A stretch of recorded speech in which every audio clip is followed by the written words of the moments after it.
Sebetulnya orang yang bisa mengetahui daripada aksara Jawa itu bisa mengetahui daripada jati dirinya. Mau diterangkan ini? Dan itu namanya ilmu dari nenek moyang kita, terutama dalam rangka menjabarkan mengenai Pancasila, Eka Prasida Pancakarsa. Sebetulnya falsafah daripada aksara Jawa itu. Kan daripada aksara Jawa ada 20 tuh. Hono Coroko, Doto Sawolo, Podo Joyono, Mogo Bodomo, 20 itu betul-betul merupakan gambaran daripada nenek moyang kita untuk menjelaskan kepada kita mengenai sangkan parening dumadi, dari mana kita akan kemana daripada kita itu. Nah, kemudian akan bisa mengetahui dirinya sendiri selama hidup di dunia. Disebutkan Hono Coroko. Ho itu daripada apa? Hono, itu Hono. Hono ada. No itu daripada apa? Dari wujud daripada Hono. Mulai daripada Gono Legeno. Gono itu belum wujud, belum berbentuk.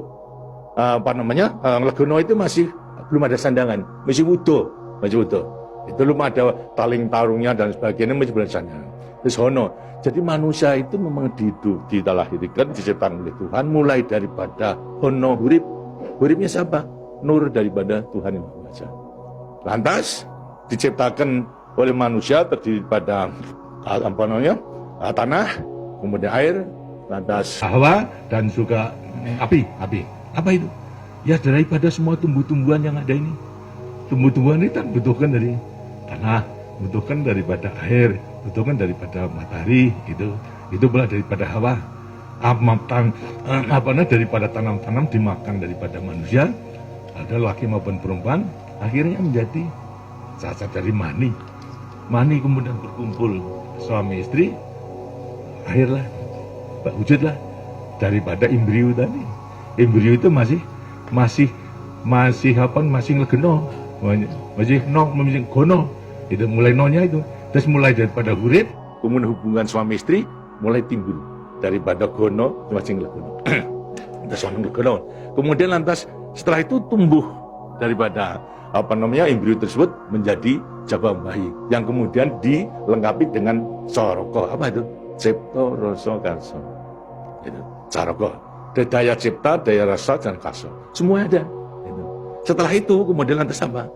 Doto sawolo. Itu apa? Manusia itu setelah diberikan panca indera, diberikan sandangan panca indera, cipta rasa karsa, juga diberikan sifat Tuhan. Sifat zat kang datan sawolo, datan salah. Sifat dari yang tidak salah itu hanya Tuhan. Ya, kalau manusia ini salah, tapi kalau Tuhan itu tidak salah.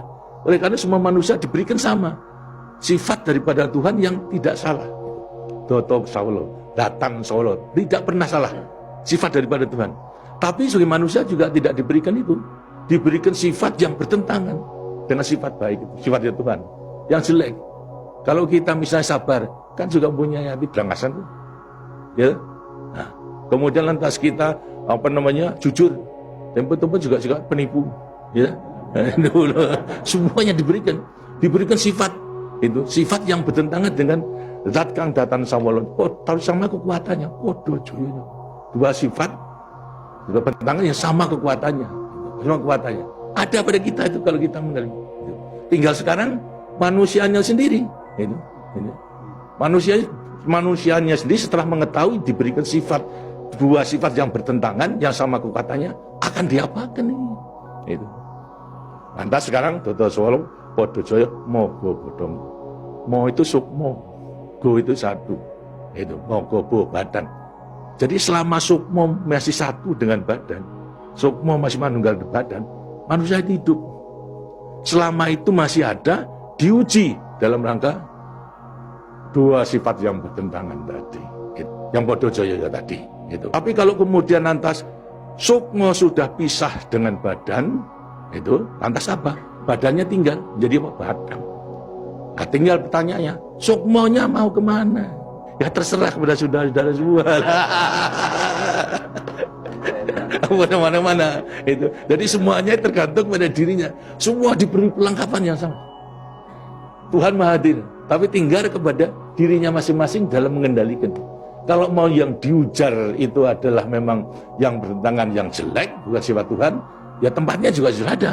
Di neraka, tidak bahagia di dunia di akhirat nanti. Tapi kalau yang dikendalikan atau yang dilayani itu adalah sifat daripada Tuhan, ya dengan sini akan dekat kepada Tuhan. Karena Tuhan itu kan tidak mawujud, gitu.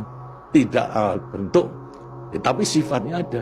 Jadi kalau kita mau kembali dekat kepada Tuhan, ya membawa sifat yang baik itu, sifat Tuhan kepada Tuhan itu sebenarnya gampangnya daripada rahasia hidup itu sebetulnya hanya itu saja. Tapi tidak tergantung pada saya, tergantung pada saudara-saudara sendiri dalam rangka pengeterapannya itu gitu. Makanya itu coba pelajari daripada semua ini, daripada untuk mengendalikan dua sifat yang bertentangan tadi itu dengan sendirinya, agar supaya betul-betul bisa menepati. Kemudian di samping itu juga Tuhan itu memberikan suatu takdir kepada sifat kodrati daripada manusia. Apa sifat kodrati manusia?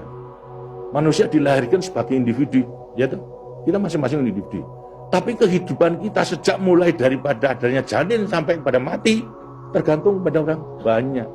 Jadi kemudian dalam hidup kita di dunia itu hanya memenangkan kepentingan pribadinya sendiri. Lihat kan tidak adil. Tidak adil.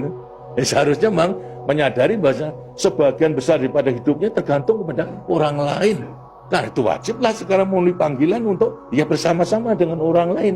Sebab hidup di dunia itu adalah bisa serasi. Jadi karena itu lantas sekarang namanya sifat kodrati daripada sifat yang monodualistis. Satu tapi kembar tetapi satu. Ialah sifat individu sama sebagai makhluk sosial. Nah, itu kuncinya daripada penghayatan, pengamalan daripada Pancasila.